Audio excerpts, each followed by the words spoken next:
Let me just introduce you to what NEOM actually is, because I've only heard of it, in passing, because I have sort of an interest in like geopolitics and what the Emiratis and whatnot are doing. And generally, I don't talk about Saudi Arabia as much as I talk about Qatar and stuff. But so I did have plans to talk about this.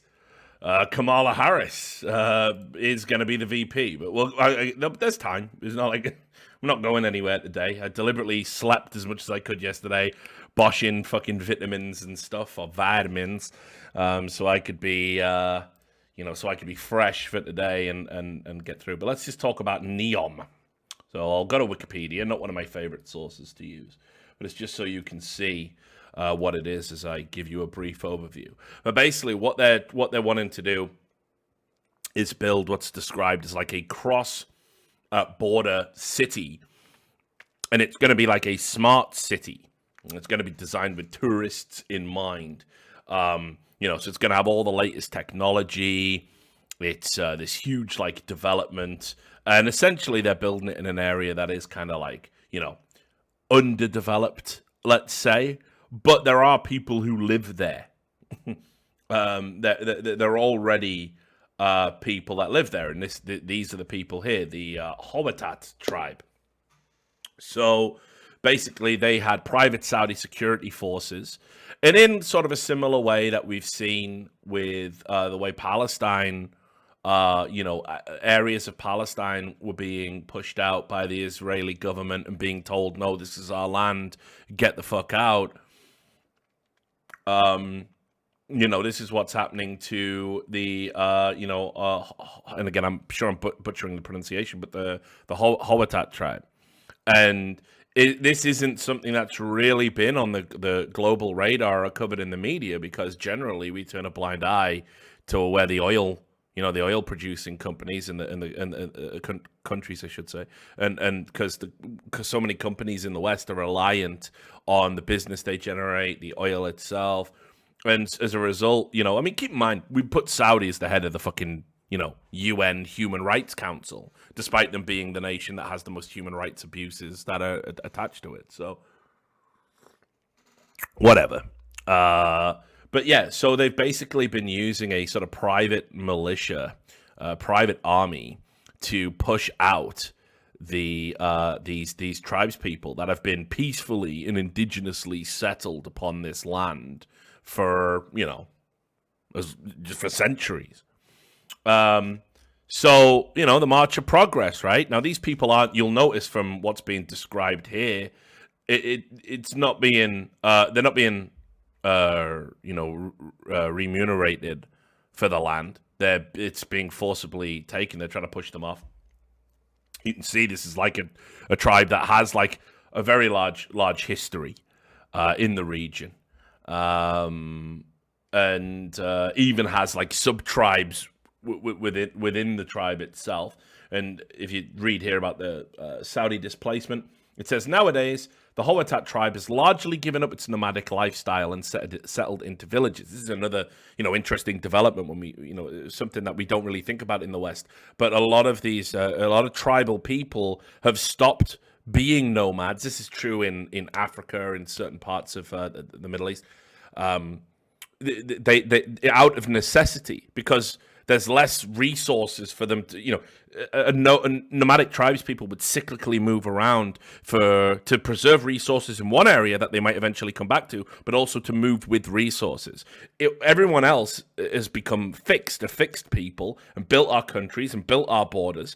And so the territory that exists has shrank and shrank and shrank. And therefore, you now will not find many nomadic people anymore, because it's just impractical. So people settle. And what happens is they settle on land that has always historically been theirs. Not necessarily by lines on a map, but by virtue of the fact no one else has inhabited it since them, which was always historically the measure of whether something belonged to someone or not.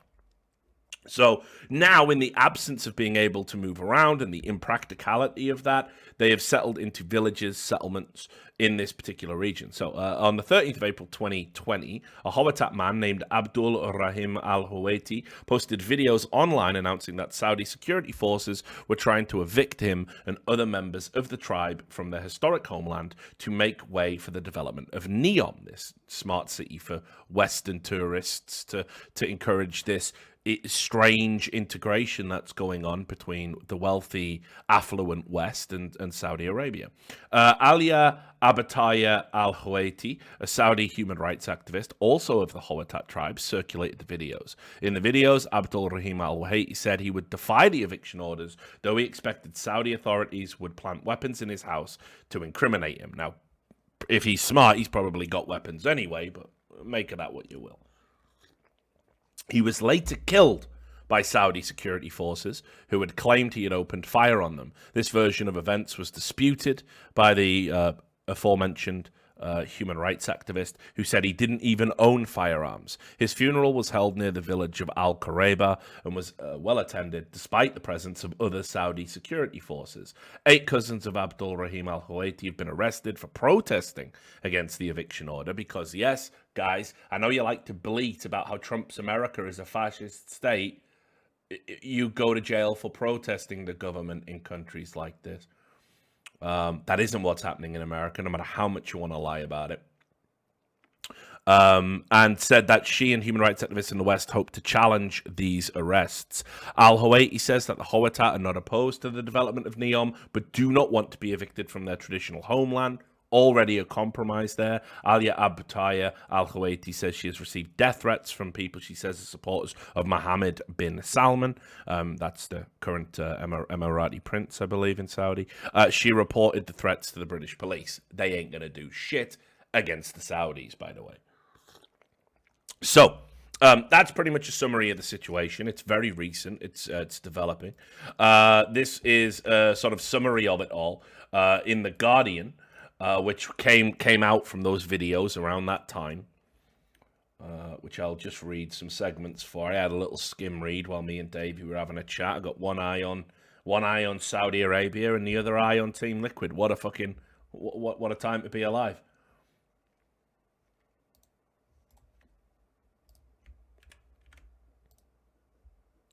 So here it is, with the headline, maybe not so lurid, all things considered. It's being built on our blood. The true cost of Saudi Arabia's $500 billion mega city. With an artificial moon and flying taxis, NEOM has been billed as humanity's next chapter. But beneath the glitzy veneer lies a story of threats, forced eviction, and bloodshed. The future has a new home, proclaims the NEOM website. It's a virgin area that has a lot of beauty, says the voice over a string section soundtrack, as the promotional video coming to an esports event near you soon tracks color-tinted panoramic shots of picturesque desert expanses and deep azure lagoons. Better humans, better society, it boasts extravagantly. The brainchild of Crown Prince Mohammed bin Salman, the new city-state of NEOM, named from a combination of the Greek word for new and the Arabic term for future, is intended to cover an area the size of Belgium at the far north of Saudi Arabia's Red Sea coastline. There has been no shortage of outlandish promises for the $500 billion project. According to strategy documents leaked last year, the project is set to include a huge artificial moon, glow-in-the-dark beaches, flying drone-powered taxis, robotic butlers to clean the homes of residents, and a Jurassic Park-style attraction featuring animatronic lizards. Not gonna lie, does sound pretty good, doesn't it? Right. I take it all back, guys. Fuck human rights. Give me my Jurassic Park.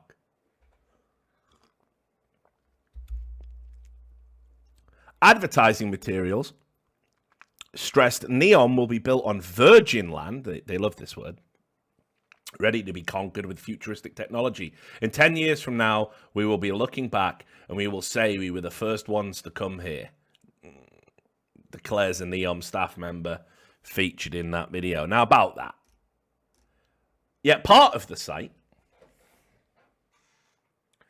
is the home for the Huwatat tribe, who have spanned Saudi Arabia, Jordan, and the Sinai Peninsula for generations.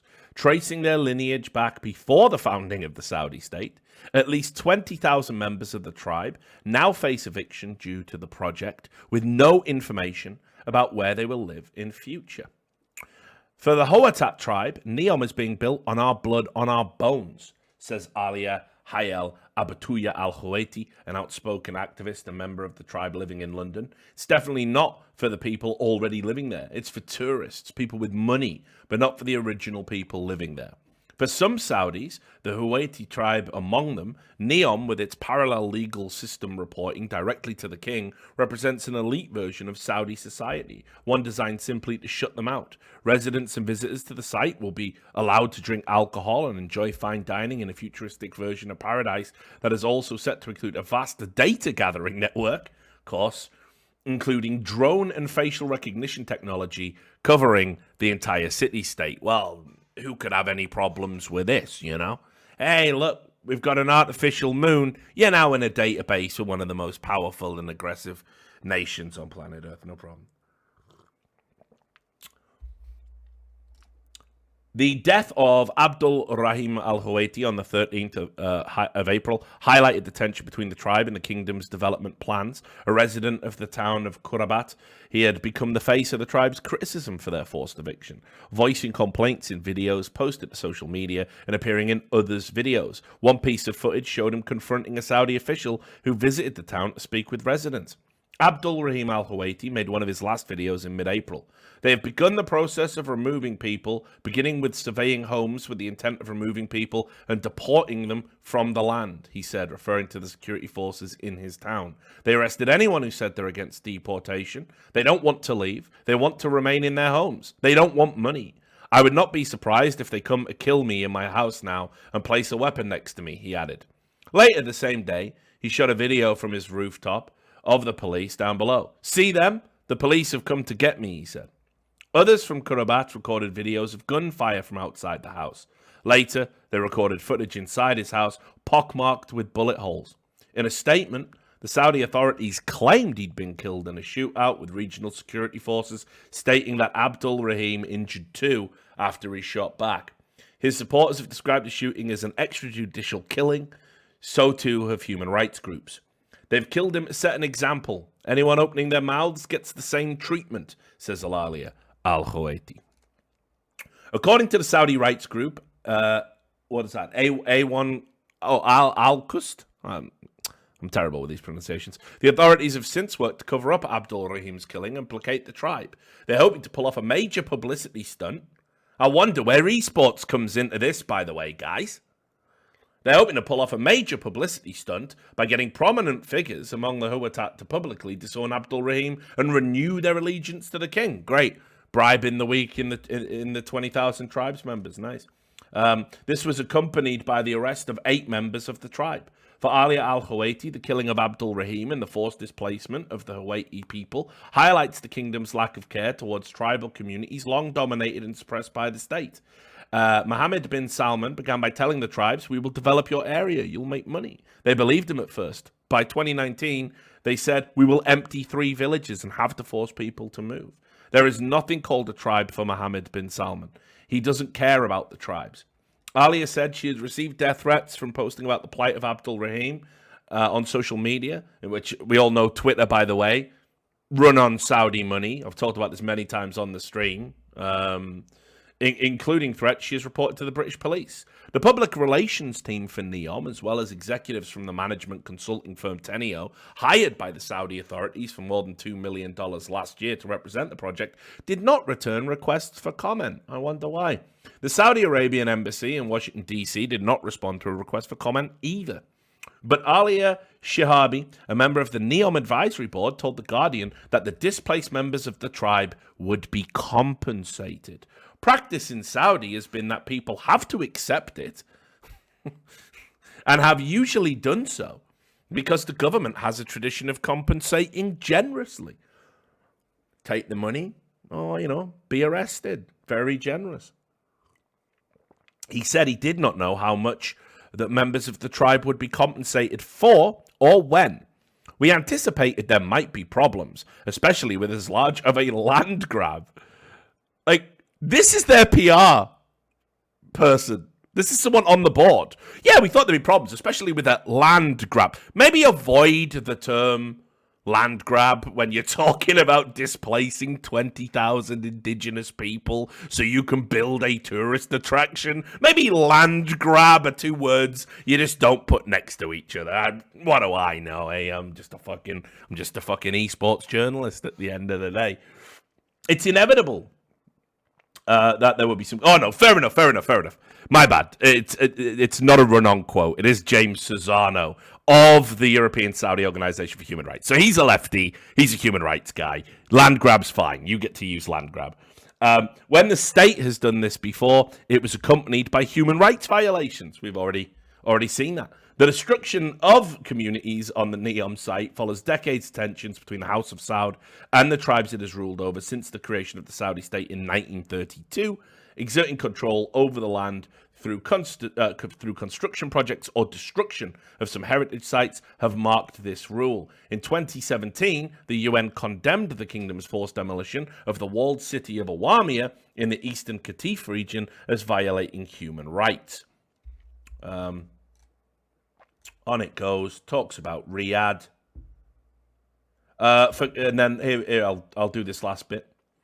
It's quite revealing that NEOM is more of a vanity project targeting the domestic elite and an international audience in terms of a new Saudi, one that's open and economically or socially liberal, says Josh Cooper of Alcust. But at the same time, not allowing the involvement of local actors or interests in these decision-making processes. For Cooper, NEOM is less a shining vision of the future than a grim symbol of Saudi human rights violations, underscored by the treatment of the Huatat tribe. It shows the lack of platforms people have to express their opinions, even on less contentious matters than civil or political rights. So, basically, in a nutshell,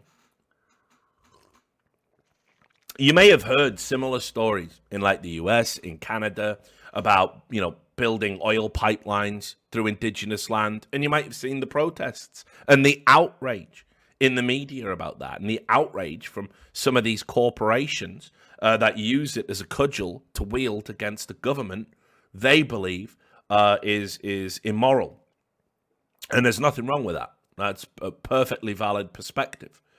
But if you are one of those people and you happen to work for a corporation that is co-signing this displacement of 20,000 settled people across villages with no clear, concise plan for compensation, and having arrested 8 of the village elders and murdered one of them for protesting, murdered the most vocal one, not by coincidence, who incredibly was so prescient, he was able to call not just his death, but the method in which it would occur.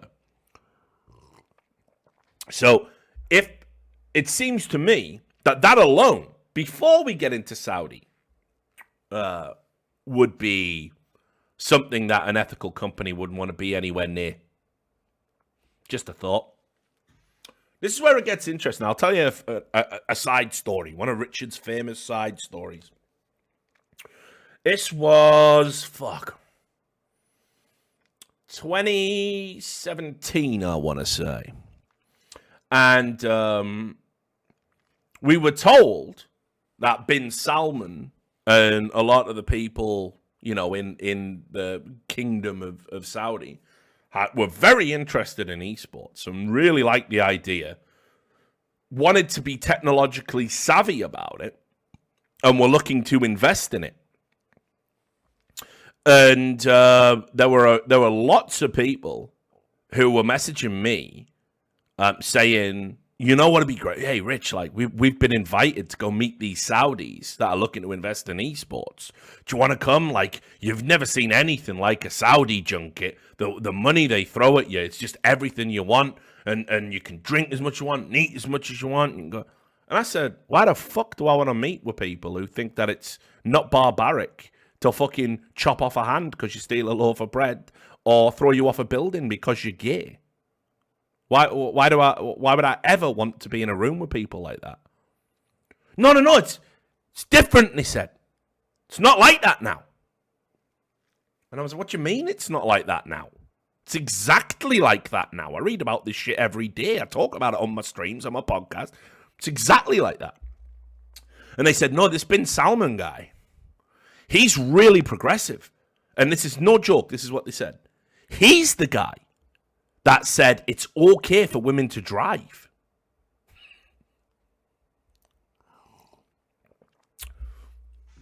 So I was like, well, you know, you've won me over. Sign me up.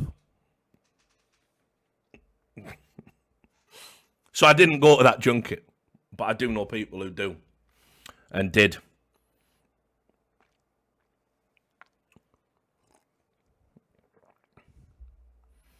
But yeah, it was, you know, I was, for a while, I was force-fed this line of shit that things were changing in Saudi to be way more in line with the West. And I'm like, well, listen, I'll believe it when I see it, but, you know, I don't even think we've got such a great deal out here. But compared to Saudi, I mean, we're a paradise if you're, you know, just in terms of individual freedoms.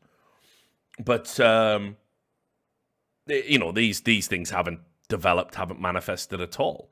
And until they do, I wouldn't feel comfortable. I'd, you know, love to be an agent of change.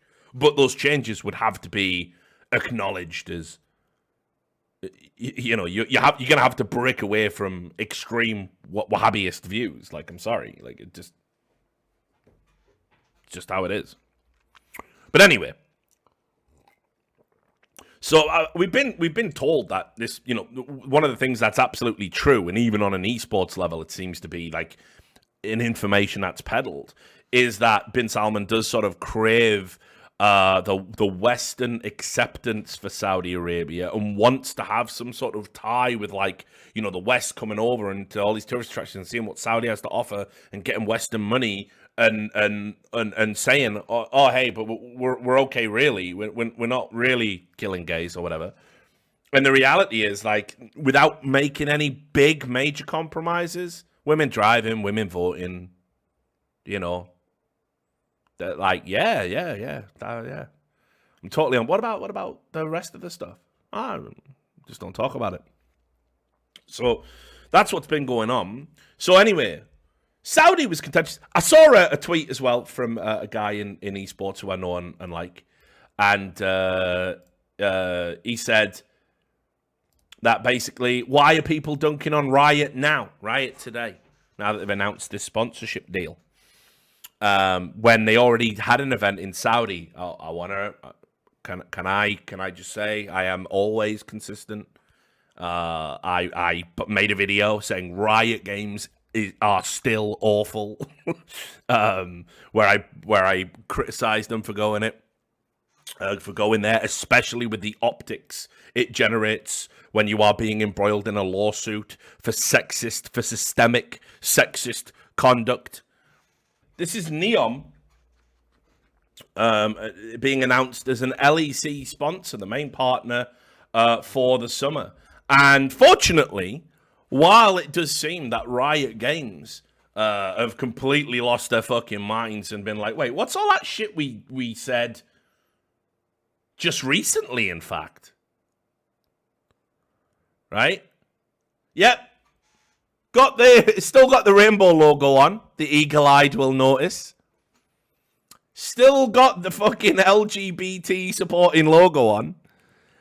We loving the gays, we love the gays, loving the gays when we can make money from the gays. Here's Saudi Arabia, they kill the gays. Like, it's fucking like, what, who signs off on this?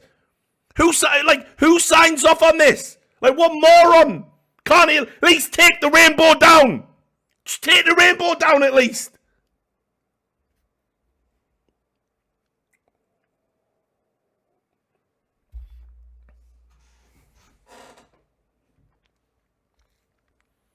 Just at least do that.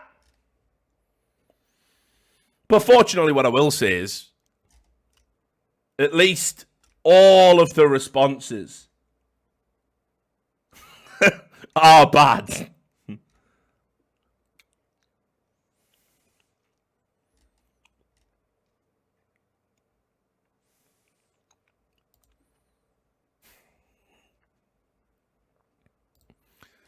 So at least all of the responses are, but like no one is happy with this. No, nobody's happy because it's so ridiculous. It's insane. It's insane. Now, there's probably a world where you can style this out, right? If you're a company, but that would have involved not being a bunch of morally grandstanding, condescending, judgmental liars for the previous decade. You see, that would have been, you know, if you just hadn't have done any of that stuff and just made your game and made your money and were funded by China and we just never speak about it. Yeah, who gives a fuck if you do business with another tyrannical regime? You already were practically funded by a branch of the fucking Chinese government, given the close proximity of Tencent and the Chinese government. You know, you're already fucking installing weird malware in your fucking games. Like, you know, you're already so fine, like. But you don't, do you? You don't do that. Remember after, by the way, and they didn't need to get involved. But do you remember after the Blitzchung situation in Hong Kong, how they came out and, again, didn't need to say anything, but they had to be involved because we're Riot Games, industry leaders, and they came out and they released that statement just saying, well, we like to keep things non-political on our broadcast. And that's what we say to people, and there's a rumour going around saying that we told people they couldn't say Hong Kong. Absolute nonsense. Just a coincidence.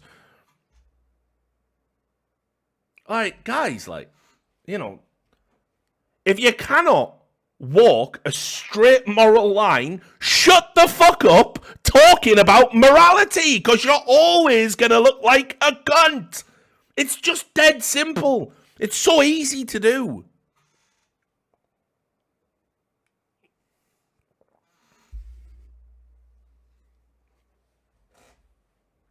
And here's the thing. Nobody should be looking at Riot Games for any form of moral guidance whatsoever. You're a bunch of fucking glorified frat boys who went, right, after meeting in college, went to it and one was a marketer and one was a banker. So you've already got the two most evil industries, apart from maybe human trafficking, right? Like you've already got the two most evil industries on planet Earth colliding, and then you went to a Chinese mega corporation and said, "Hey, we've got an idea for a video game. Want to give us some money?" And they said, "Yeah, we don't even give a fuck. We wipe our ass for money around here." So they fucking gave it to you, and then you made a game that was absolute dog shit for years, but you simply came into the scene and you strong-armed everyone using your knowledge of marketing, your knowledge of banking. You aggressively bullied everyone or seduced them with promises you would never keep, right? And then you built the number one game, not on quality, not on content, but just on sheer popularity. And you pioneered the free-to-play model. Thanks very much. You actually helped bring in a new era of freemium from pay to win. Excellent. Thank you very much, Riot Games. I mean, sure, there's some good parts to the legacy, but I'm pissed off with you today, so I'm only focusing on the bad. So you did all that, right? And we know it. It's historically accurate. You can go verify it yourself. So why would anyone go? You know that Mark Merrill, that guy who actually presided over banning players for boosting and then had his own account boosted, and then when he got caught doing that in a story published on esports heaven, right, he fucking said, "Yeah, I'm a complete hypocrite and a liar, aren't I? Don't worry, I'm going to find myself and give 10 grand to charity." And then he gave it to a charity he sat on the board of, which is a cult and not even a charity. Why would anyone look to these people? But they never shut the fuck up about it. They never shut the fuck up about it. They never shut the fuck up about how good they are. What good people? They're not good people. They are scum. They are not good people. They've never been good people. They are bullies, liars, thieves. And that later you would find out, fucking sexists. Like, you know, and all you have to do is just not say we're better than you while you're all of them things. It's all you have to do. Just shut up, do it quietly, Fucking don't tell anyone else how to live their lives when you would live it in the most fucking evil way possible. If you, and for as long as you can get away with it. But no, you can't do it because your fucking ego won't let you. So what do you have to do every day you wake up? Well, there I was, just exploiting young people for profit. You know what I think I'll do? I think I'll go on Twitter and talk about what a great ecosystem we've built. And actually, how everyone fucking owes their existence to us. What's that? I will dominate. Congratulations on earning a living from a game we made. Yeah, you gave it all to him, Mark Merrill. Your God complex is so fucking out of control. Like, it's unreal. But don't worry, there'll be a long lecture about Trump's America in 5 fucking minutes, while simultaneously telling you that speaking up against the Chinese government on a broadcast and demanding that Hong Kong has freedom is telling you, that's a bit near the knuckle, isn't it? Bit political, that. We don't want to do that. Here's 10 fucking tweets about secret police. These people are fucking shithouses. And again, that's what's intolerable. Like, I expect corporations to be secretly evil when you distill them down to their pure essence. They can't be anything but. They are designed to make profit at all costs. And they justify it all through, we've got to make profit. We've got fiduciary responsibility, financial responsibility for shareholders. A corporation just systemically lends itself to evil and dehumanization. So that's just the way we live, I guess, until we come up with something more acceptable than corporations. That's just how we're rolling. But what I don't want is the same people doing that, then telling me that I am bad because I don't say 3 words they want me to say. Or because, I might vote for a conservative government once in my life. Right? I don't want to be told I'm evil when you are the fucking pre-cum on Satan's dick tip. It's fucking outrageous to do it. So, I will add, immensely proud of my friends over in League of Legends, because where the executive body of the company has let them down and let them down horrifically, their moral fortitude cannot be questioned. If you go look over Quick Shot,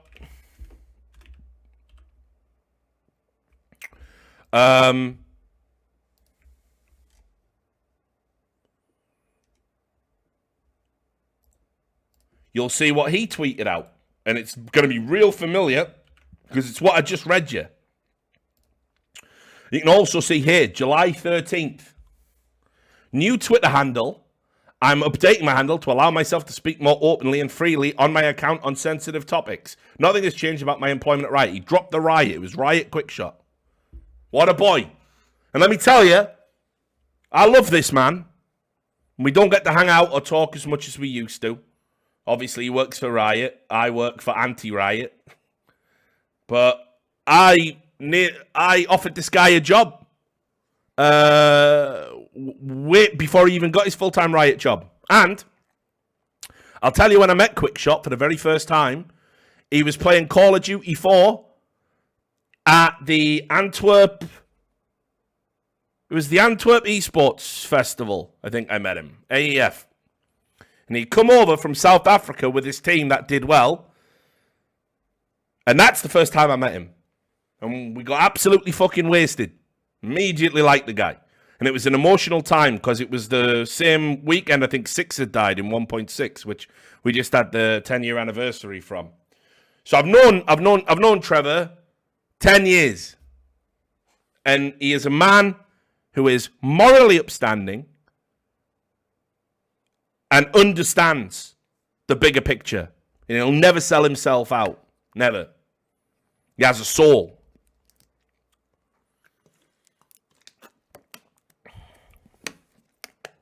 So I've known him a long time. So I knew he wouldn't be silent. And there he is, tweeting out the Guardian article. It's saying it's being built on our blood. What a lad. What a top fucking lad.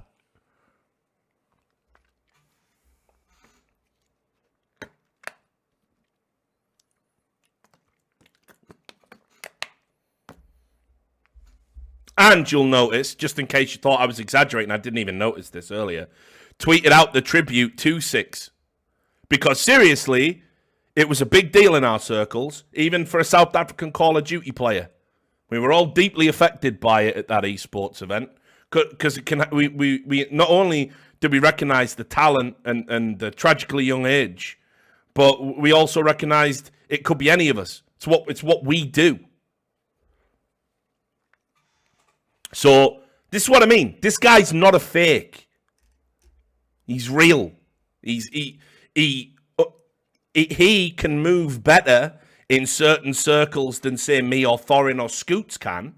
But that's not because he doesn't think and feel the things we do. And it's not because he doesn't have a moral core or a moral center.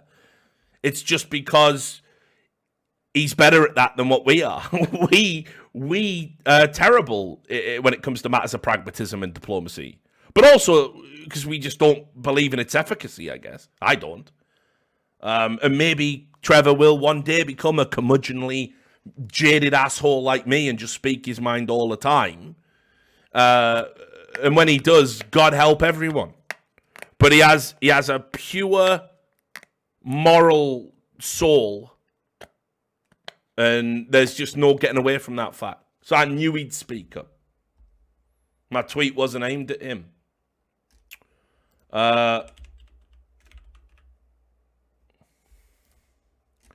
Froskarin is obviously somebody that this would, but you would believe it would personally affect.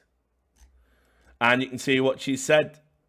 I am let down by the LEC today.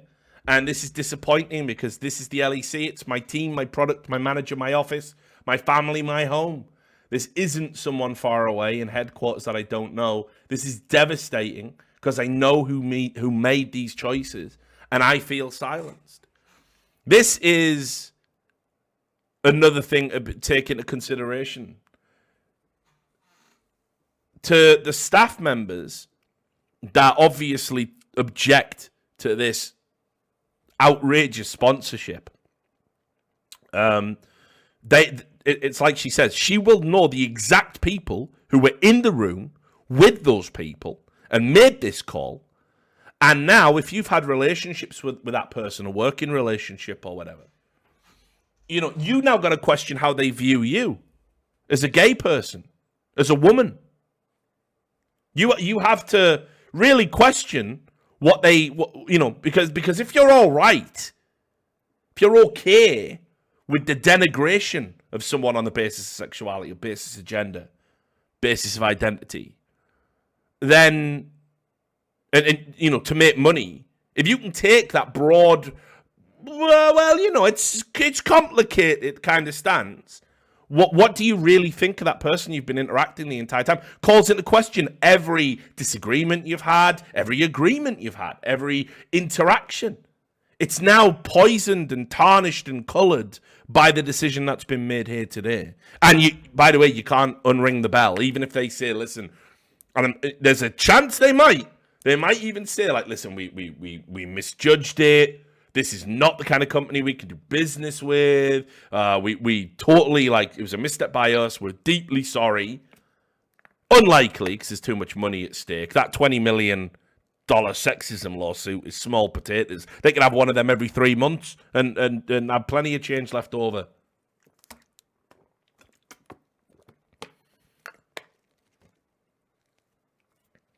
The reality is now, the schism, the fracture.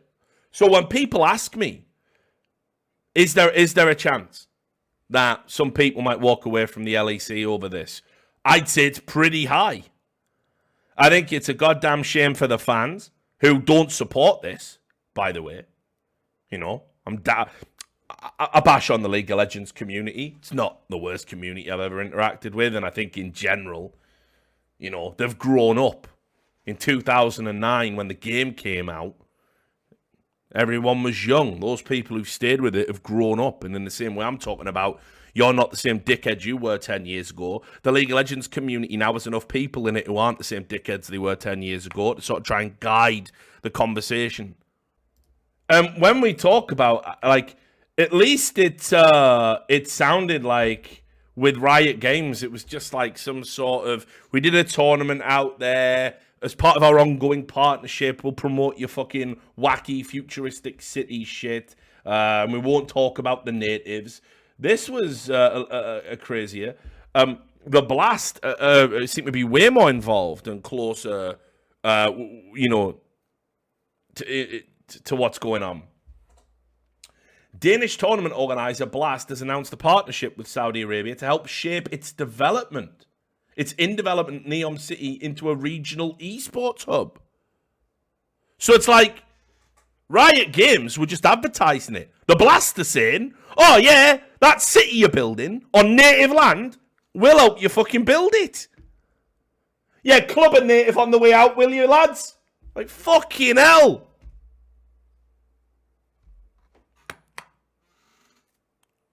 So, this is what I mean when I said, if you were watching the stream earlier, when I was talking to Davey, like, the boys have got to say no to working Blast. You got to say no. You have to, like, I mean, seriously, I'm not going to tell anyone what to do. And God. But, like, you can't go and fucking just cast the Counter-Strike event.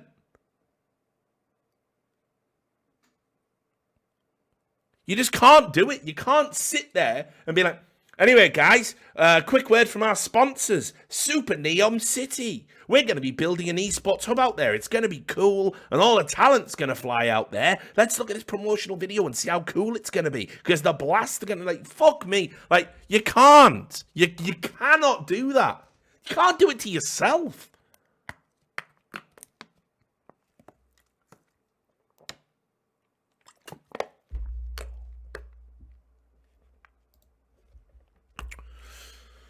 So anyway, Danish tournament organizer Blast has announced a partnership with Saudi Arabia to help shape its in-development NEOM City into a regional esports hub. Designated as an almost utopian city, intended to feature smart technologies and draw in innovators from around the world. It's not so utopian for the fucking people who used to live there, is it? NEOM is expected to complete its first segment by 2025. Jan Patterson, managing director of NEOM Sport, commented in a press release, NEOM aims to become a global hub for sport that unites communities, not tribal communities, but the other people, enables active, balanced lifestyles, but not gay lifestyles, and accelerates innovation. Esports is growing at a rapid pace, and NEOM is perfectly positioned to become the regional esports hub. We are excited about the experience and benefits NEOM can bring to the industry. We will have an advanced technological base and venues designed specifically for esports, and prison cells designed for anyone caught holding a man's hand if they happen to be male. In addition, we aim to inspire the development of young Saudi and international talent through a fully immersive esports academy. Blast, the firm behind Blast Premier for Counter-Strike Global Offensive in the recent Blast Bounty Hunt for Dota 2, will advise on the creation of the aforementioned esports academy, as well as the expansion of esports within the wider kingdom of Saudi Arabia. Go you guys. Really. You've really raised the bar, all of you. So proud to know some of you people. So proud. According to a tweet from Blast, the partnership will also span a NEOM-themed map, because let's normalize the destruction of native villages and the displacement of native peoples in a video game.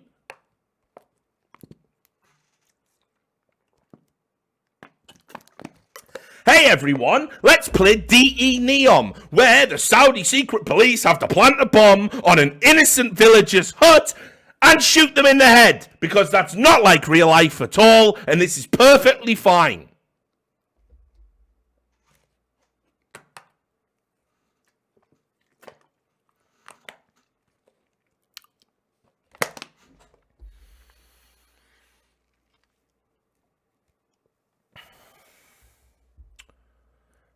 Blast CEO Robbie Dwork categorized the partnership as a record deal for the company. Dwork commented, esports is at the center of NEOM's exciting plans for sport, right next to genocide. We're delighted to be able to assist them in shaping this long-term goal. This is a record deal for Blast and testament to our recent growth and standing in the industry right now. We have a strong track record when it comes to producing global events that encompass a leading broadcast product and inspire lovers of esports. We hope to leverage this knowledge and expertise to help build a first-in-class partnership that will allow NEOM to create a thriving esports ecosystem. Are you not repulsed, ladies and gentlemen? Are you not disgusted?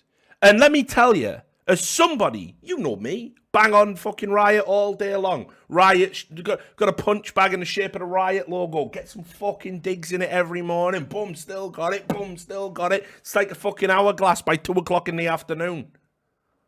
Right? Bang on those cunts non-stop. All they are doing, is taking a sponsorship deal and taking what is ostensibly blood money. These guys... they fucking licked the blood off the money, add another bowl of blood, and I said, got any more fucking blood? Got any more of that blood? Like, it's insane how bad this is. So that's what I'm saying. Like the map, like, imagine... okay, so this would be like on the next Diablo game, because if you know your history, you'll know about the cow level and stuff.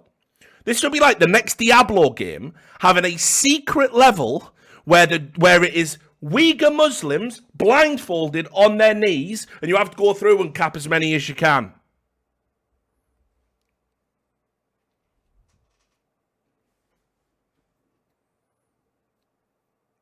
Right? That's how tasteless it is.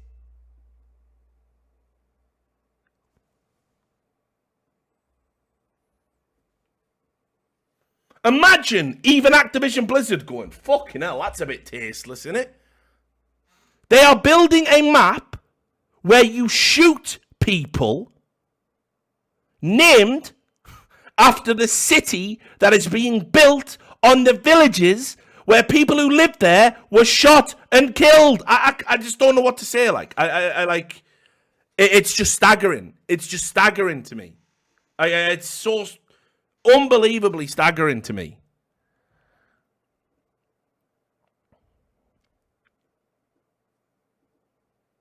So this is off the fucking chain bad. This is like Riot Games. You go, well, I guess we just put that in the pile of fucking moral atrocities that Riot Games are happy to indulge in every day. The Blast. They got 3 of the supposedly, but even Nicola NEOM's going, well, look, we're now no my watch, lads, and I have no morals. So that tells you how bad it is.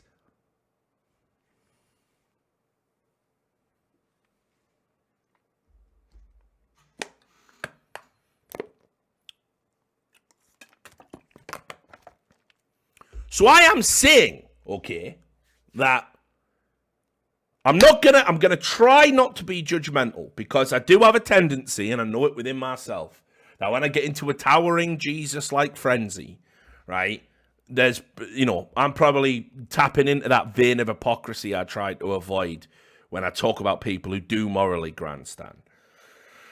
So I'm going to try and just dial it down a little bit. But the difference with me and them is I walk the walk and talk the talk. Any esports tournament, by the way, that gets into bed with these, I'll never work it, and I'll be all up on your shit. And believe it, you'll be getting cussed out every fucking day from now until the day you fucking stop being associated with this filth. But the Blast, nah, I don't even want to talk to you. I don't want your back channels. I don't want your conversations. And that's just talking about the people who run it. And then, it's like I say, guys, make a stand. Make a stand. Duncan publicly come out and said he wouldn't do Chinese events. I've come out and publicly said I wouldn't do Chinese events over the atrocities that are being perpetrated against the Uyghur Muslims. I wouldn't do it. So this, you got to say it like, you just got to just come out and say, listen, working blast events, how much is it realistically? How many, 10 grand, 20 grand? I don't know a year. I don't know what you're paying on your day rates, maybe more, but you don't need it. You don't need it. If you're one of the guys they're hiring, you don't need it.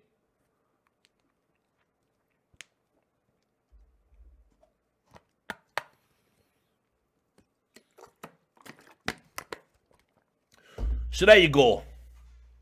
That sums it up, doesn't it? That sums up all the NEOM stuff. The reality is that this is a great example. Like what's happening now with this announcement for LEC having sponsors of NEOM, right? Because all the people that have spent the last 3-4 years rabbiting on about how virtuous they are, about how they are against slavery, how they support indigenous people, how they support human rights, and how they would do anything to fix the problems in American society, which are terrible. And we will fix. I would do anything to fix these terrible problems, but I can't as a power structure. All I can do is raise awareness about these terrible things. Now, every day we get slapped in the face in gaming with the knowledge that a large part of our business and the companies that drive it are dependent on the Chinese regime and all the appalling atrocities associated with them. And we're reminded of it because they fuck up continuously, because not one of them has a fucking set of nuts on them where they're willing to risk shaving off a few $100 million when they're already making billions, hands over fist, every year. They're not willing to risk that by annoying China for things that are indefensible. And we saw it with Activision Blizzard. And, those same executives have the audacity to put a statement out after George Floyd saying they could have worded it any other way. They could have just said, we believe Black Lives Matter. Leave it there, Blizzard. All right? You don't. You believe black consumers' lives matter. You obviously don't believe Black Lives Matter holistically around the world, because if you did, you would take umbrage with a Chinese government that blamed the spread of COVID on black people. And we're actually banning black people from traveling freely. We're seeing black people not even being allowed to enter into shops and restaurants domestically in China. But instead, they had to word it with, we believe in justice is anywhere, and we support protest against any tyrannical. And I'm like, what? Why have you said that? Why would you say that? Why would you say something that is so easily contradicted by the way you treated Blitzchung, who was simply speaking out for Hong Kong rights against the tyrannical Chinese government? So why would you specifically word it like that? And the reason they specifically word it like that, guys, is it's this fucked form of like diseased cognitive dissonance. There's so many layers to it. There's so many layers to the insanity, the mental illness that is like overtaking America right now. And that you have to believe that America has like fallen and become and actually become a totalitarian fascist dystopia is stage one. And the media obviously are gassing you up with that every day. Stage two, you also have to believe that you somehow being allowed to exist in this fascist totalitarian dystopia and express opinions against it and make money from it, you also have to believe that you have a position that only you are the resistance and you can speak up about it. When in reality, of course, in genuine totalitarian fascist dystopias, you don't get to speak up about it. There's a fucking, boot through the door in the middle of the night and you just get fucking handcuffed, bag over your head and renditioned. That's what happens. And go talk to people that have lived in those regimes. I know I have. You get got. Yet these people believe somehow they're living in the worst of times, in the worst of societies, with one of the most, serious threats. And yet they're allowed to not only speak openly about it, but profit and make money within it. It's insane to believe this. And then on top of that, by the way, while we're just talking about it, Trump, you took them PPP loans, or didn't you? Which administration was giving that money out? And who was it actually designed for? Oh, small businesses. But you'll take the handout from the orange man. That isn't even meant for you because you can work a legal loophole with your lawyers on retainers and you feel good about it and sleep well at night knowing that you've took millions out of that pot that was meant for small businesses.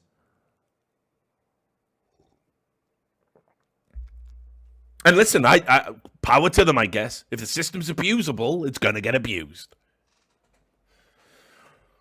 So, imagine, you live like this and you think like this.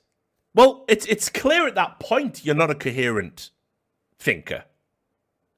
And so, obviously, they're probably sat there talking to the Saudis like, yeah. So you're building a super state, are you? You're building a super city, and it's going to be on indigenous land. Oh, okay, sounds good. What are we going to do with these troublesome indigenous natives, though, dear Saudi?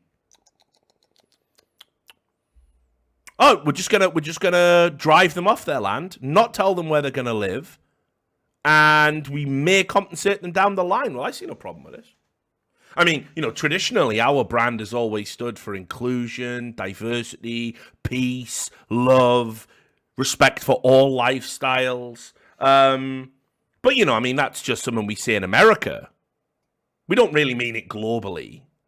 It's just in America, we can say it. And not only are we allowed to say it without reprisals, there are benefits to saying it. We'd never say it about you, tyrannical Saudi regime. We'd never say it about you, murderous Chinese regime. We'd never, not you guys. We don't even care how you guys are living or how you treat your people. We mean American consumers' lives.